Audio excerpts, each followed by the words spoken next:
Graça e paz, meus irmãos. Nós louvamos a Deus por esta manhã, pela oportunidade de estarmos reunidos mais uma vez para prestarmos culto a Ele. Estava pensando ali sobre a importância do domingo.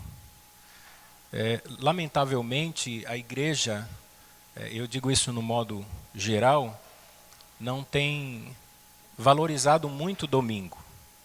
Os cristãos da primeira igreja, da igreja primitiva, eles entenderam que o domingo era o dia do Senhor, o dia da ressurreição. E naturalmente eles substituíram o sábado pelo domingo, porque o domingo foi o dia em que o descanso que era prometido no sábado cumpriu-se. E no Império Romano, que era o ambiente em que a igreja primitiva estava inserido, o primeiro domingo do mês era conhecido como Kyriakos, que era o dia do pagamento do funcionário público, era o dia de receber o salário, porque essa palavra deriva de Kyrios, que era o Senhor. E a igreja entendeu que Jesus Cristo é o Senhor. Mas aí com o passar do tempo, e eu acho que isso acontece muito com a igreja moderna, e pelo excesso de trabalho as pessoas acabam abandonando o princípio fundamental de ter um dia de descanso, o dia do Senhor. Então o melhor lugar que você poderia estar nesta manhã é exatamente aqui, cultuando a Deus, adorando ao Senhor. Gálatas, capítulo de número 6.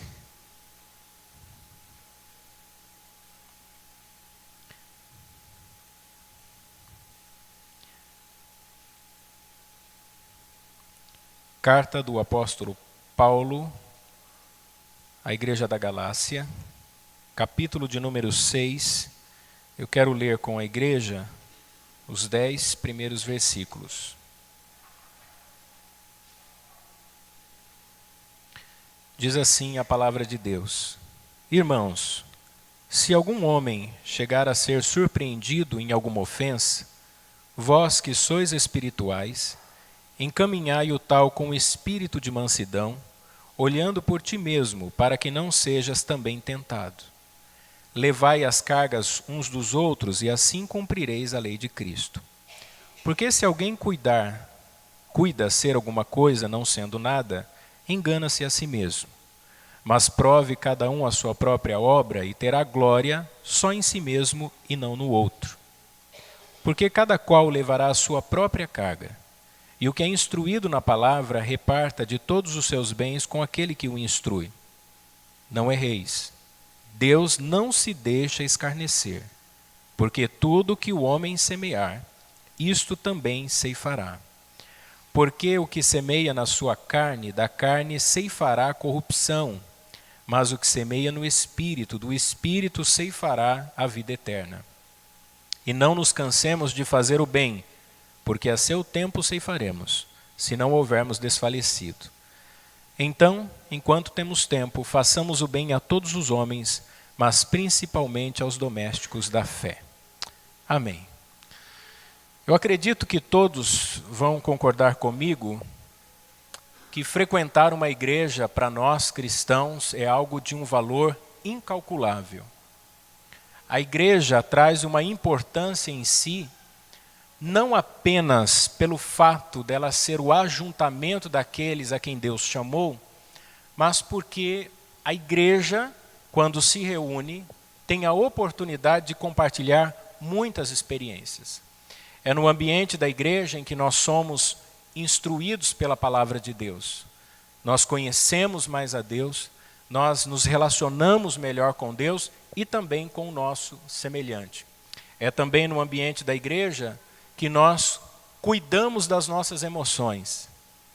Todos nós estamos suscetíveis, somos frágeis e somos alcançados por circunstâncias adversas que são viabilizadas, são facilitadas para serem superadas à medida em que nós, observando a vida dos nossos irmãos, percebemos que eles também enfrentam dificuldades. Então, sofrer não é algo considerado apenas meu. Todos nós sofremos, todos nós enfrentamos dificuldades. A igreja também é importante porque ela nos dá tarefas. O convívio com a igreja nos tira da mesmice de uma vida comum. Quantos aqui, antes de conhecer a Cristo e frequentar uma igreja, tinham uma vida totalmente sem rumo, sem direção? Hoje você tem prioridades, tem planejamento, tem organização. Então a igreja nos ajuda nesses momentos e ajuda também a superar as crises, suporteando a fé, dando apoio, companheirismo. A igreja exige de nós desprendimento do que somos, mas também nós sempre aguardamos a mão estendida, o auxílio, e o convívio mútuo é muito importante. É por isso que igreja é sempre coletivo. Eu não sou igreja, você não é igreja, nós é que somos igreja. Então nós precisamos uns dos outros. A igreja da região da Galácia não era diferente.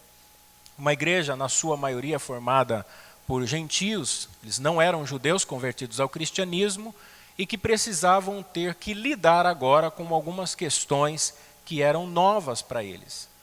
O apóstolo Paulo, já no início da sua conversão, ele não foi diretamente ao campo de trabalho.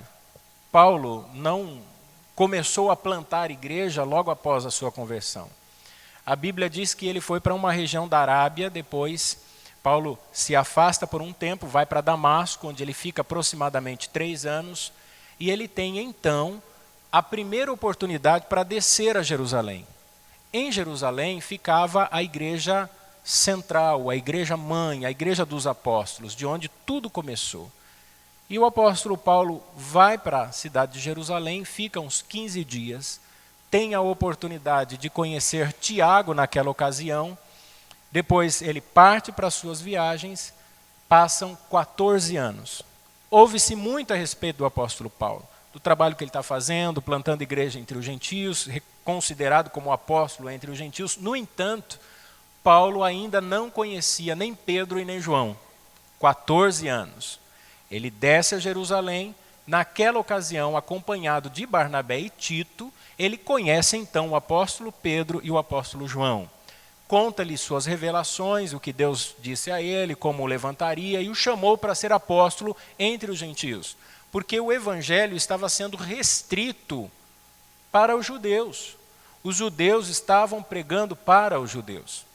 E é nessa ocasião que então Pedro e João reconhecem o chamado de Paulo a apóstolo, oram por ele, colocam as mãos sobre ele e o envia agora como apóstolo reconhecido pela igreja. Então, nesse ambiente agora, Paulo tem que lidar com os chamados judaizantes.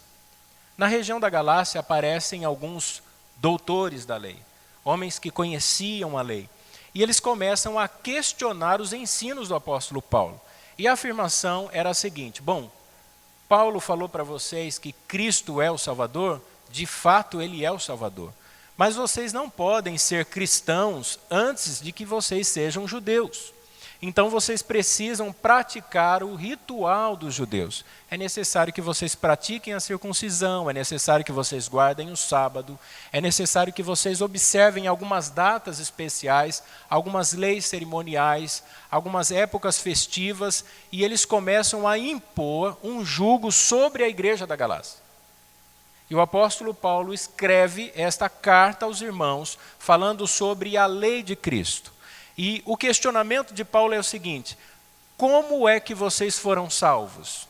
Vocês não foram salvos pela graça? E como é que vocês agora acreditam que poderão completar a salvação pela lei?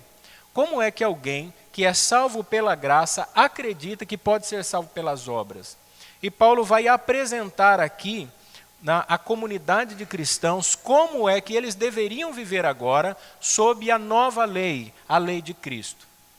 Notem, meus irmãos, que no primeiro versículo, Paulo vai falar sobre a verdadeira espiritualidade. E Paulo diz o seguinte, que essa espiritualidade, ela não é mostrada em ritos, mas ela é mostrada através do amor. E ele diz: irmãos, se alguém for surpreendido em algum pecado. A palavra surpreendido aqui é alguém que é pego em flagrante. Eu não sei se você já teve essa experiência, pelo menos quando você era menino, e você ia comer alguma coisa escondido dos seus pais, né? Ou uma bolacha, ou um chocolate, antes do horário da refeição e você é pego em flagrante, fazendo alguma coisa que você não deveria fazer. Então aquela sensação de fragilidade de alguém que foi pego com a boca na botija, que não pode dar qualquer tipo de justificativa porque ele foi pego em flagrante. A compreensão de Paulo é que é possível que alguém na igreja tenha dificuldade com algum pecado que está oculto. E essa pessoa, quando pega em flagrante na prática daquele pecado, ela não deveria ser tratada como alguém digno de expulsão, mas segundo o apóstolo, ao ser surpreendido em algum pecado, aqueles que são espirituais, na igreja tem aqueles que são mais maduros na fé, aqueles que conhecem mais a Deus pela palavra e na vivência. E essas pessoas que às vezes, irmãos, tinham na igreja, mas que arrogavam esse privilégio, né, essa prerrogativa de que eles eram mais espirituais do que os outros, eles não estavam agindo de maneira correta. Eles não estavam dando suporte àqueles que eram mais fracos. Antes, eles estavam impondo um jugo, estabelecendo regras e ritos como uma espécie de marco para diferenciar quem era mais espiritual e quem era menos espiritual. Alguns anos atrás, a nossa denominação tinha no seu regimento a questão dos usos e costumes. E os irmãos sabem disso porque a nossa igreja aqui também passou por esse período. Embora houvessem muitas coisas boas dentro desse ambiente em que a intenção era se santificar, algo que acontecia que era muito negativo era o fato de que algumas pessoas, por terem mais facilidade de se vestirem de determinada maneira, se achavam melhores do que os outros. Então, havia uma concorrência na igreja para perceber ou para ver quem era mais santo do que o outro. E eu lembro que da cidade de onde eu vim, tinha uma irmã que era autorizada a medir o tamanho do cabelo, para falar para o pastor da igreja quantos centímetros poderia cortar. Então tinha desde a medida da saia, quantos dedos acima do joelho, até mesmo o paletó que tinha aquela fenda nas costas era proibido. O tipo de tiara, o tipo de presilha, e aquilo tornou-se um jugo na igreja. As pessoas começaram, ao passar do tempo, perceber que alguns se destacavam e que eram senhores da igreja. E quando Paulo escreve à igreja da Galácia, ele está dizendo que os que são espirituais, aqueles que são mais maduros na fé, eles devem restaurar com mansidão. Então, se alguém na igreja que tem dificuldade para caminhar, e aqui Paulo não está falando de alguém que é rebelde, de alguém que é resistente à palavra de Deus ou que causa escândalo na igreja, mas de alguém que ouviu o evangelho, mas que tem algumas dificuldades, e você não pode tripudiar os erros desta pessoa, mas você deve procurar restaurar essa pessoa com mansidão. Então essa é a maneira de nós demonstrarmos a lei de Cristo, através do amor, procurar restaurar alguém, procurar restaurar aqueles que se sentem enfraquecidos e que por alguma razão tropeçam na caminhada. Mas Paulo faz a seguinte observação: você que é espiritual e que vai ajudar alguém que foi surpreendido no pecado, cuide-se, porém, para que você também não seja tentado. Eu, quando li essa passagem, eu lembrei aqui de um irmão, já na caminhada para o pastorado, ele foi aconselhar uma senhora, uma mulher jovem, casada, que tinha problemas no relacionamento. O fim da história foi que ele foi rejeitado exatamente porque ele se envolveu emocionalmente com aquela mulher. Então, quando formos ajudar alguém, nós temos que tomar muito cuidado. Paulo está dizendo, não existe na igreja uma única pessoa que esteja fora da possibilidade de cair, que esteja fora da possibilidade de pecar. Ninguém se ache crente demais para dizer eu não erro, porque todos nós podemos errar. Todos nós podemos errar. Às vezes você vai dar um aconselhamento para alguém, você tem que tomar muito cuidado para não se envolver emocionalmente na situação de vida daquela pessoa ao ponto de tomar partido. Às vezes você vai aconselhar alguém, e você diz assim, não, eu acho que você é que está certo mesmo. Então é o seu cônjuge que está errado, ou o seu filho que está errado, e às vezes a gente, ao invés de aconselhar, dá opinião. Toma muito cuidado. Eu já vi gente que foi aconselhar outro que está endividado, e ao invés de orientar essa pessoa a administrar bem suas finanças, ele se tornou fiador. Entrou no mesmo enrosco que aquela pessoa estava. Então, a gente aprende com o apóstolo Paulo que é muito importante nós ajudarmos alguém, no entanto, tomar todos os cuidados possíveis. Quando uma pessoa está em afogamento, ninguém despreparado pense em entrar na água para salvar essa pessoa. Não é? Você não consegue salvar alguém que está se afogando, a menos que você esteja preparado para isso. E preparado não é só saber nadar. Tem toda uma técnica para você salvar a pessoa, senão os dois se afogam. Então, ser espiritual, ter maturidade, é saber que quando alguém está passando por uma dificuldade, você sabe como orientar essa pessoa à luz da palavra de Deus. Agora, irmãos, a observação de Paulo também é aqui já no verso 2, sobre a lei de Cristo, é que toda liberdade é limitada por uma lei, aqui no caso a lei de Cristo. Existe uma ideia equivocada de que liberdade é ausência de lei. O homem é livre, ele não é autônomo. Você é livre para fazer o que você quiser, mas você não é autônomo, independente do seu Criador para dizer eu vou viver tanto tempo. Então ninguém tem autonomia, mas você tem liberdade. E toda liberdade, ela é restringida por lei. Exemplo, quando você não é habilitado, você não tem liberdade para dirigir. Quando você tira a habilitação, você tem liberdade para dirigir, desde que você obedeça às leis de trânsito. Então toda a liberdade está restrita em leis. Na vida cristã, a liberdade está restrita à lei de Cristo. Seus ensinos, sua conduta, seu exemplo. Por isso que no verso 2, Paulo diz, levem os fardos pesados uns dos outros e assim cumpram a lei de Cristo.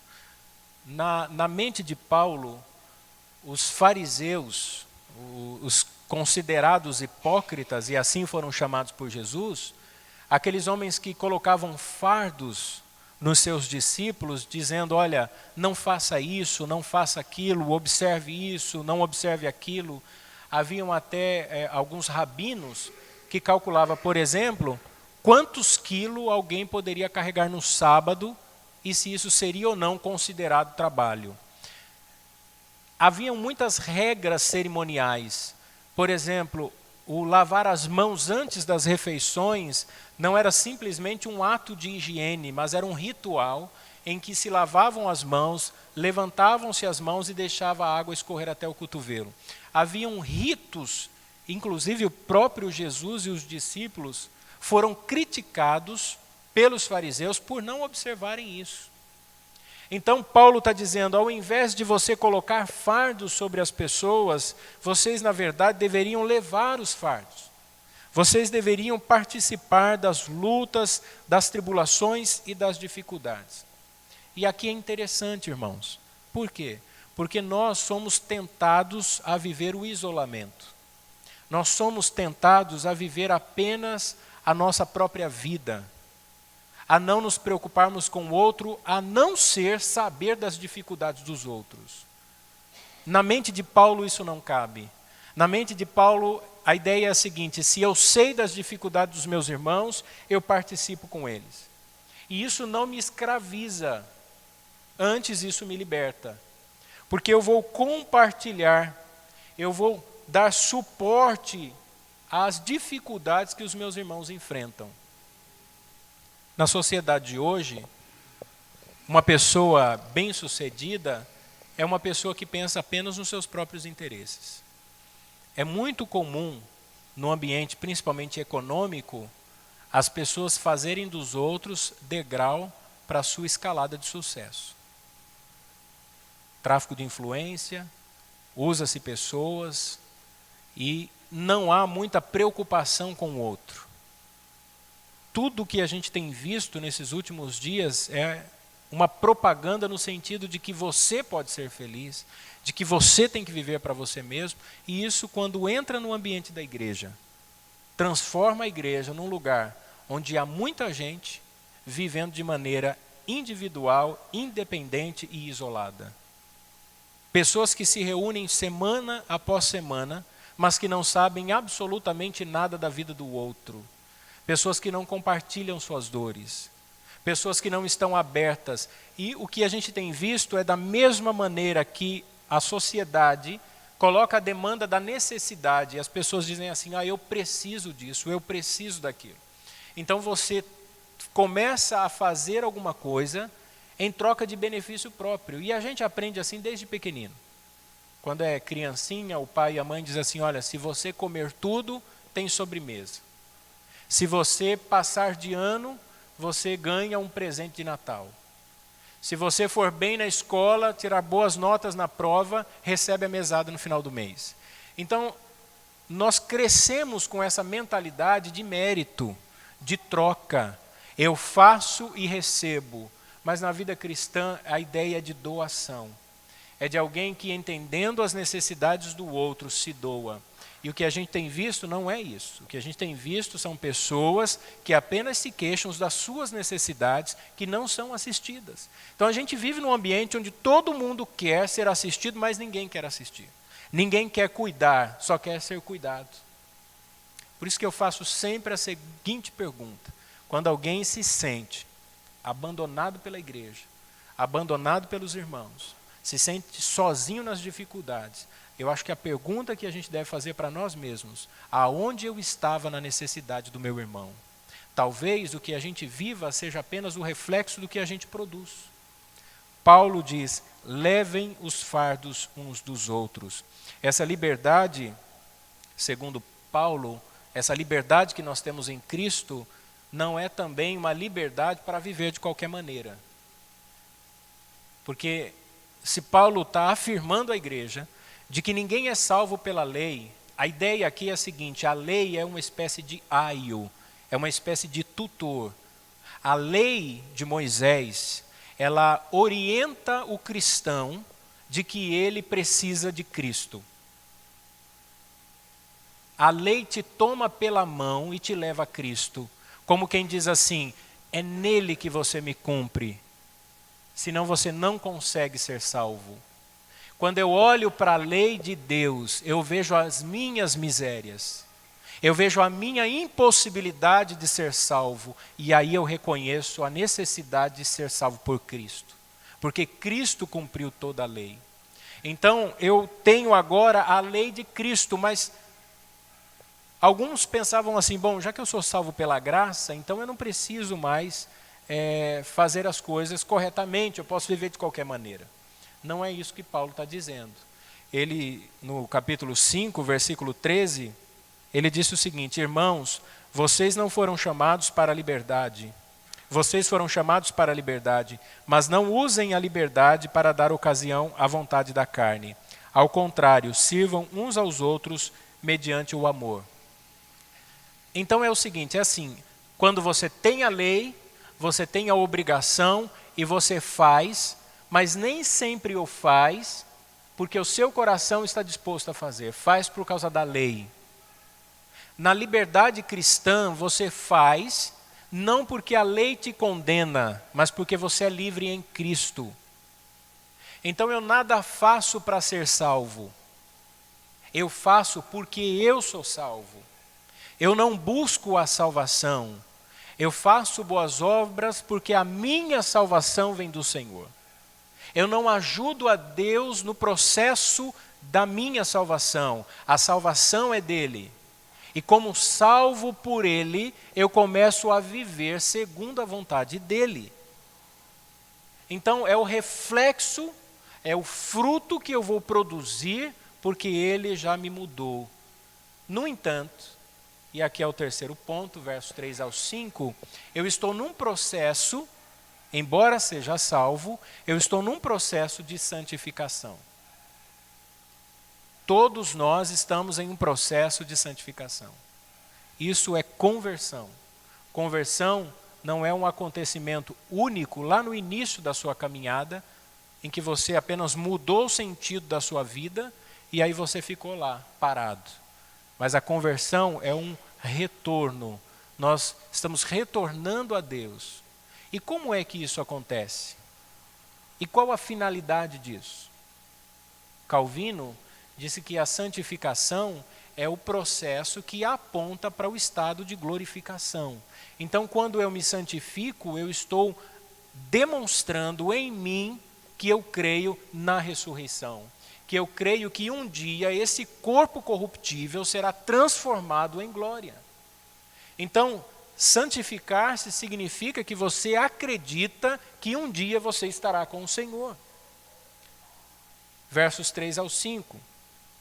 Se alguém se considera alguma coisa, não sendo nada, engana-se a si mesmo.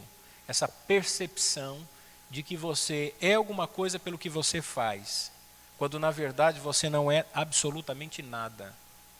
Então você não apenas engana o outro, engana-se a si mesmo, disse Paulo. Cada um examine os próprios atos e então poderá orgulhar-se de si mesmo, sem se comparar a ninguém, pois cada um deverá levar a própria carga. Alguns pontos que eu acho interessante aqui. Primeiro, a vida cristã não pode ser baseada na comparação e nem apoiada confiantemente em outros, mas como indivíduos únicos diante de Deus. A sua vida não pode estar apoiada em outro, a não ser Cristo. A sua vida não pode apoiar-se no seu cônjuge, não pode apoiar-se nos seus pais, no irmão da igreja, no pastor da igreja. A sua vida deve estar unicamente em Cristo. E você não deve viver em comparação. Esse espírito de competitividade não pode existir no ambiente cristão, porque nós somos todos nivelados da mesma forma diante de Deus. O que nos diferencia, talvez, no serviço cristão, sejam os nossos talentos. Um faz uma coisa, outro faz outra coisa, mas somos todos absolutamente iguais. Ninguém é melhor do que ninguém. E é por essa razão que Paulo disse, olha, ninguém deve considerar-se alguma coisa. Ninguém deve achar-se melhor do que o outro. Esse é o que se acha maduro ou que se julga mais espiritual. Porque se você faz isto, você engana-se a si mesmo. Você engana o seu próprio coração. Você está sendo conduzido por sua própria vontade, pelo seu próprio desejo. Então, ninguém é melhor do que ninguém. E esse é um desafio para nós. Porque como é que nós vamos combater o auto-engano? E aqui eu acho que isso só é possível quando nós examinamos os nossos próprios atos. Quando nós olhamos a nossa própria vida à luz da palavra de Deus. Observar a palavra de Deus. Salmo 119, 9. Como purificará o jovem ao seu caminho? Observando-o, ou seja, observando-se a si mesmo, segundo a sua palavra. Nós precisamos ter uma ótica muito mais objetiva ao ler a Bíblia, pensando em nós, na nossa própria vida, nas nossas ações. E aí poderemos orgulhar-se de nós mesmos. É óbvio que a tradução aqui, ela não parece ser fazer muito jus ao sentido da palavra, porque não é a ideia de alguém orgulhoso, pretensioso, de alguém que se acha melhor do que o outro. A ideia de Paulo é que nós nos gloriamos em Cristo, na cruz de Cristo.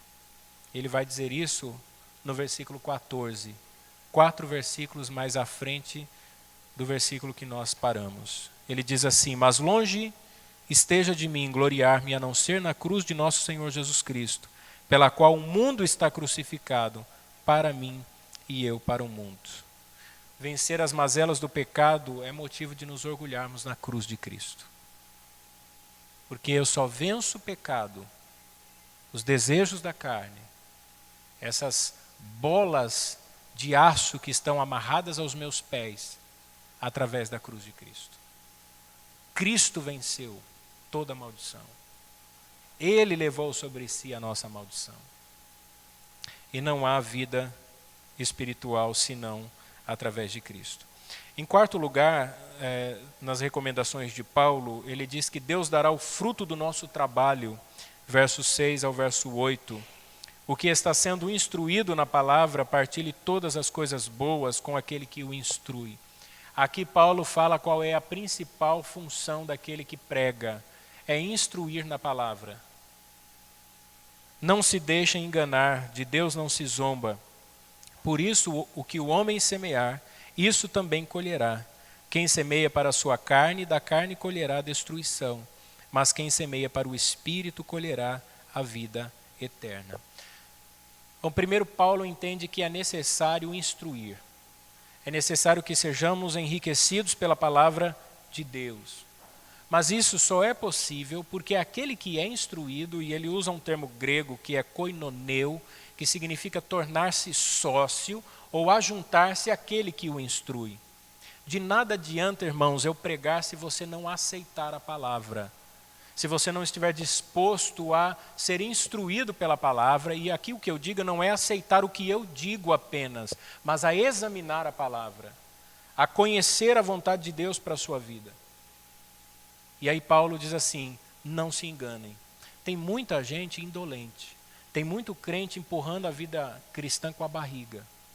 Sabe aquela pessoa que ele nunca arruma casa e de repente ele vai receber uma visita e ele sai recolhendo roupa jogada por tudo que é canto, né? E a louça está suja e a casa está uma bagunça e ele pensa assim, eu não esperava essa visita agora. Então, antigamente varria-se a casa e para não jogar a sujeira no lixo, quem tinha preguiça jogava para baixo do tapete, né? O crente não pode fazer isso. Você não pode empurrar a vida cristã com a barriga. O crente indolente é aquele que, quando Deus o adverte na palavra, ele está sempre pensando assim, depois eu faço. Amanhã eu vou melhorar. Amanhã eu vou começar a ler a Bíblia. Amanhã eu vou começar a orar. Amanhã eu vou começar a ter comunhão. Amanhã eu vou vir mais para a igreja. E ele vai fazendo isso com tanta frequência, Paulo está dizendo assim, não se enganem. Ninguém zomba de Deus. Porque se existe uma coisa horrível, é você falar para alguém que vai fazer algo e não faz. É melhor que você não faça o voto do que fazer e não cumpri-lo. E às vezes eu fico pensando, principalmente no começo do ano, quando a gente faz aqueles votos de que aquele ano será melhor, porque a gente vai se consagrar mais e vai ler mais a Bíblia. E eu acho que a gente está chegando agora, praticamente, já estamos, né, em junho, no meio do ano. Eu acho que seria um tempo interessante para nós avaliarmos a primeira metade do ano de 2019. Será que nós hoje somos mais maduros, crescemos mais na fé do que no início desse semestre? O que é que nós temos feito? Como é que nós tratamos as disciplinas espirituais? Ou será que a gente passou essa primeira metade do ano preocupado com tanta coisa e deixou de lado a vida espiritual? Então Paulo vai usar uma linguagem, aqui um termo da agricultura, e ele compara alguém que lança a semente na terra. Ele diz assim, olha, se você lança a semente, obviamente você não vê o fruto na hora em que você lança, há um período para essa semente produzir. Então aquilo que nós fazemos, nós estamos semeando. E semear no Espírito é viver segundo a vontade de Deus, segundo a palavra de Deus. Semear na carne é viver segundo os padrões da carne. No caso aqui do contexto aos Gálatas, é viver no rito, nas observâncias da lei. É tentar ser salvo por meios que não eram possíveis, somente em Cristo. E é terrível quando a gente acredita que pode, por esforço próprio, por mérito próprio, alcançar algum benefício de Deus. Eu lembro que no início da minha conversão, eu li um livro chamado Bom Dia Espírito Santo. E eu era menino, né? E eu fiquei com muita vontade de viver aquela experiência. E eu dizia assim, eu quero acordar de manhã e falar bom dia Espírito Santo e ouvir o Espírito Santo respondendo bom dia. E eu coloquei aquilo na cabeça e comecei a me consagrar. Então houve um período da minha vida que eu me tornei insuportável. Para vocês terem uma ideia, eu cheguei a raspar a cabeça num ato de humilhação. Eu andava com a cabeça raspada, eu não cumprimentava nenhuma mulher, não pegava na mão de nenhuma mulher. Eu fiquei uma vez 3 dias sem comer, só tomando água. Né? Já era magrinho, quase entrei em coma. Nós íamos para a campanha de oração todos os dias. Todos os dias nós estávamos, um grupo de irmãos, de casa em casa orando. Eu parei de estudar na época, abandonei os estudos, porque alguém disse para mim que a letra mata. E a letra não era só o estudo da teologia, no conceito dele era qualquer estudo. Então, crente, para ser cheio do Espírito, tinha que ser ignorante. Ele deveria conhecer o mínimo possível das coisas desta vida. E eu tomei aquilo de uma maneira, e eu ia para o monte e fazia as campanhas, e só ia para a igreja de terno e gravata, e comprei uma mala, sabe daquelas malas de testemunha de Jeová. E eu ia para a igreja e levava a Bíblia. Até que o irmão me apelidou de testemunha de Jeová, e eu percebi que não estava funcionando muito bem o meu esquema. Mas a minha intenção era a seguinte: olha, eu vou me consagrar de tal maneira que eu vou levitar, que eu vou ter uma vida que é muito melhor do que qualquer pessoa na igreja. E eu comecei a fazer coisas assim que os irmãos não fazem ideia. Eu rodava na igreja, eu pulava na igreja, eu saía sapateando no meio da rua, e eu dei muito trabalho para os presbíteros. Houve vezes em que o presbítero precisou sair do púlpito da igreja para me segurar, pegar no meu braço, brigar comigo para parar de fazer bagunça na hora do culto. Porque eu fiquei tão obcecado com aquele movimento, com aquele negócio, que eu queria que todo mundo olhasse para mim e pensasse assim: esse menino aqui é o mais espiritual da igreja. E eu sofri, irmãos. Fiquei frustrado, decepcionado, desanimado, porque eu percebi que nada do que eu fazia poderia melhorar minha vida espiritual. Até o dia em que eu entendi que a nossa espiritualidade se mantém à medida em que estamos unidos a Cristo pelo Espírito. Eu não sou perfeito, você não é perfeito. Mas você precisa entender que o que te justifica é o sangue de Cristo que foi vertido na cruz. Não são as suas obras. Nenhum dos seus possíveis méritos poderá atribuir a você qualquer espiritualidade. Antes, qualquer atitude na intenção de ser melhor do que o outro só traz para nós a sensação de que nós estamos acima, de que nos destacamos, ou que nós temos uma capacidade a mais do que o outro não tem. Quando na verdade nós devemos olhar para dentro do nosso próprio coração, ver o quanto nós somos miseráveis, o quanto nós somos falhos e pecadores, e que se somos alguma coisa, se fazemos alguma coisa, fazemos por Cristo e através dele. Então é essa necessidade de reconhecimento, de que toda realização ela vem através desta perseverança nas obras de Cristo. Então notem agora, para nós encerrarmos, versos 9 ao 10. E não nos cansemos de fazer o bem, pois no tempo próprio colheremos, se não desanimarmos. Portanto, enquanto temos oportunidade, façamos o bem a todos, especialmente aos da família da fé. Por que alguém cansa de fazer o bem? Por que razão alguém cansa? Há tantas coisas na nossa vida que nós fazemos e fazemos com frequência, mas às vezes a gente cansa, a gente para de fazer. Eu coloquei como meta há 30 dias atrás estudar inglês e violão, e eu percebi que em uma dos objetivos eu me mantive firme, mas no outro eu já meio que cansei. Por que a gente cansa? Por que a gente não mantém fielmente aquilo que planejou? Há várias razões. Uma delas, talvez pela falta de organização. Tem muita gente que não consegue melhorar na vida, e aqui em todos os aspectos, porque é uma pessoa desorganizada. Em todos os aspectos. Se você não tiver planejamento e organização, você não consegue fazer absolutamente nada. João Calvino dizia assim: se você, ao acordar pela manhã, não colocar como prioridade a oração, facilmente escapará da sua mente durante as atividades do dia. Quantas vezes, logo pela manhã, ao invés de nós fazermos a nossa devocional, a gente pensa assim, eu faço depois, e não fazemos. Às vezes, uma dieta, né, um controle alimentar, e a pessoa tem um problema de saúde, ou ela tem um objetivo de emagrecer ou de ganhar peso, e ela diz assim, não vou comer determinado alimento, não vou tomar refrigerante, vou diminuir no açúcar, mas o esforço parece que não dura muito tempo. Passam alguns meses, algumas semanas, e a pessoa começa a descuidar. A minha mãe fumou por 36 anos,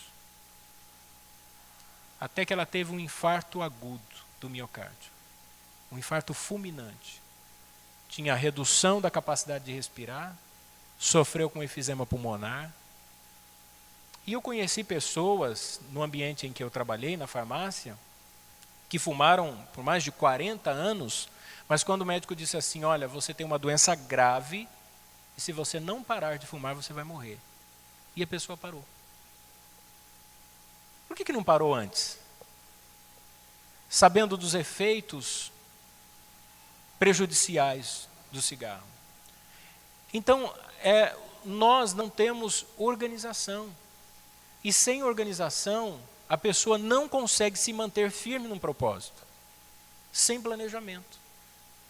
Eu já ouvi muita gente dizer assim, eu não vou na escola dominical porque eu não consigo acordar cedo. Mas essa mesma pessoa não diz assim, eu não vou para o trabalho porque eu acordo tarde. Porque sabe que se não for trabalhar, vai passar dificuldade.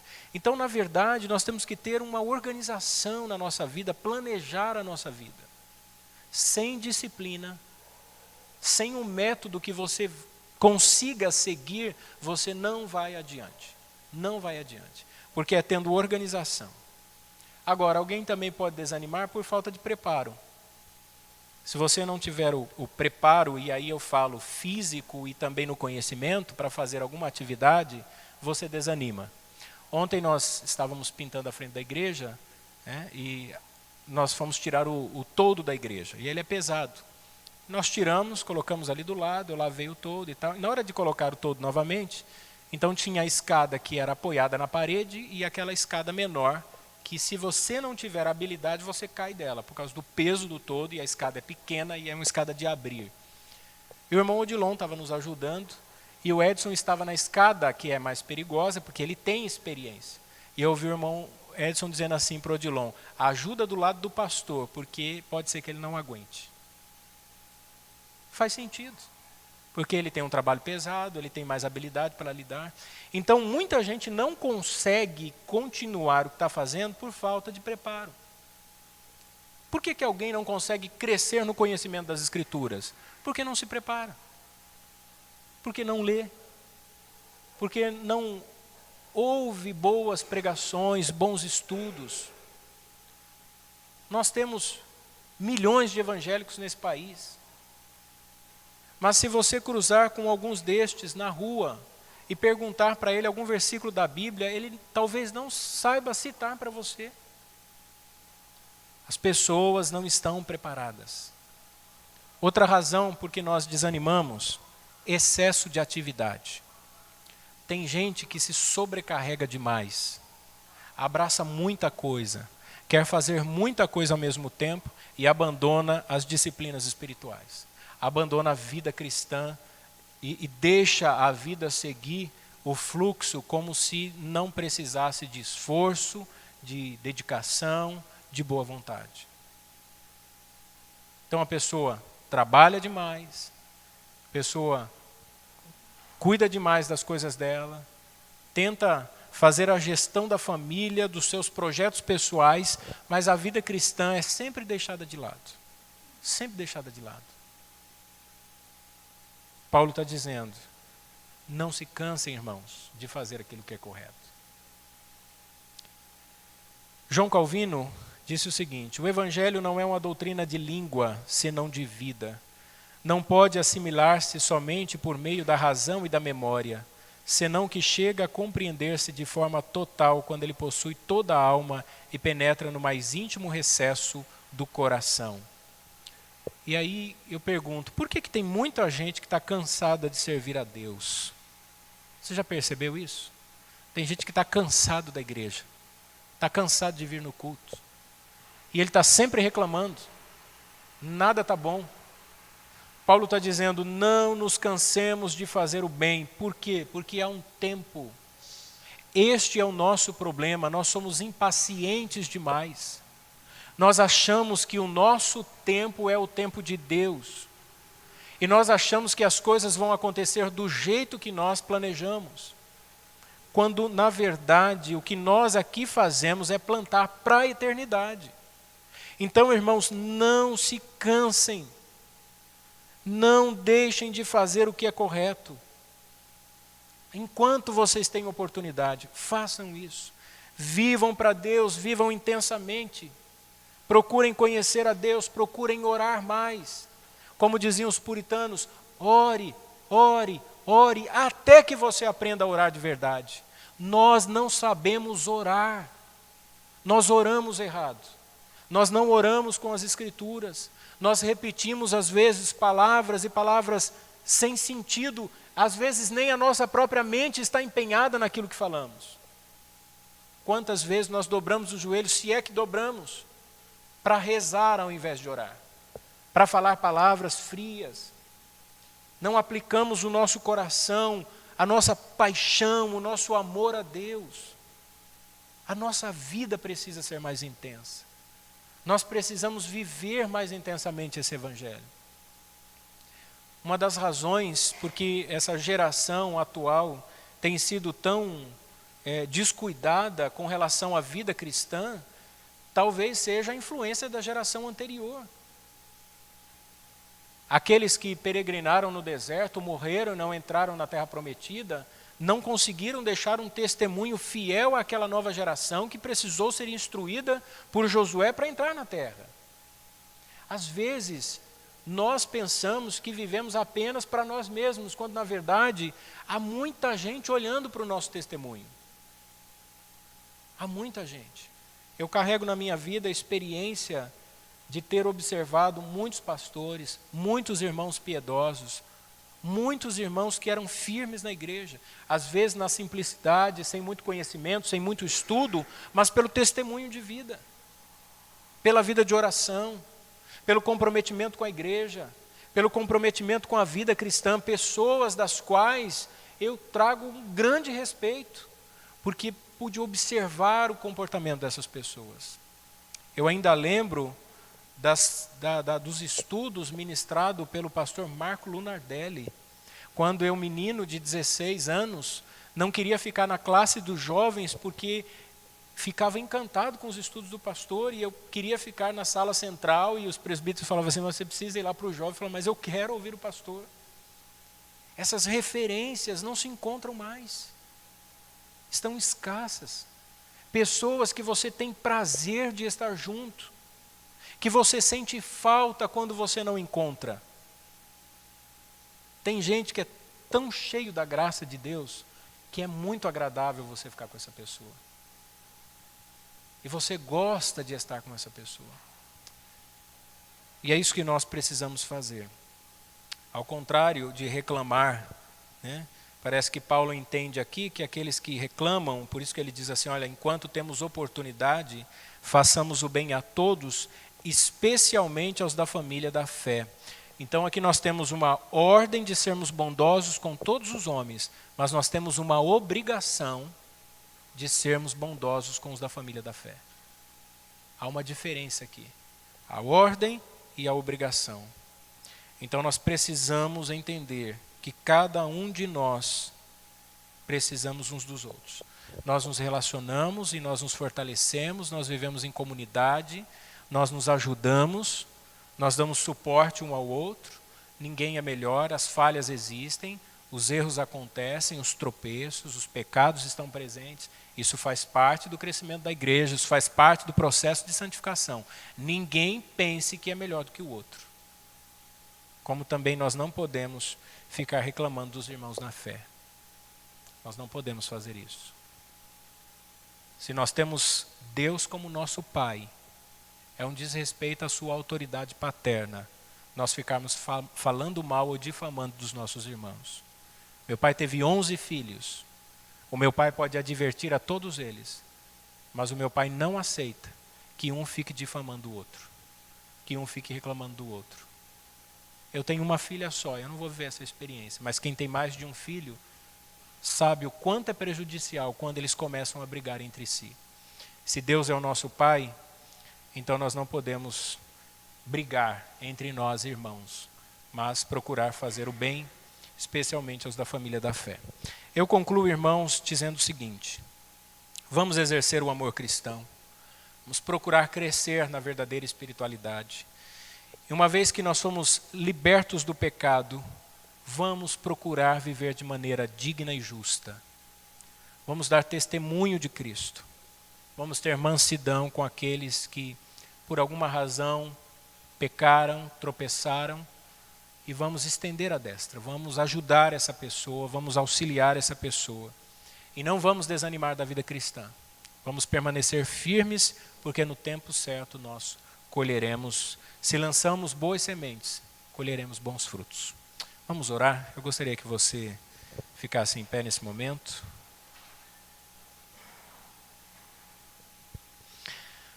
Querido Deus e eterno Pai, nós te agradecemos nessa manhã pela tua palavra eterna.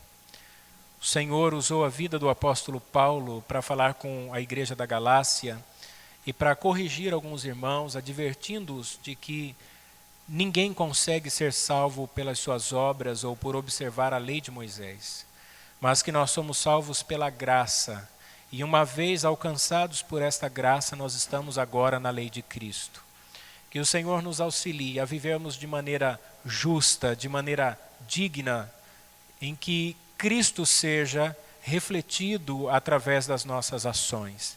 Que nós tenhamos paciência diante das adversidades, das dificuldades da vida, não desanimando, mas permanecendo firmes, lançando a semente, porque é o tempo do Senhor, com certeza nós colheremos. Nós oramos e te agradecemos em nome de Jesus. Amém. Que o amor de Deus, o nosso eterno Pai, a graça que há em Cristo Jesus, o nosso Salvador, e as doces consolações do Espírito Santo estejam em sua vida e em toda a sua família, hoje e sempre. A igreja diz: amém. Deus abençoe a todos.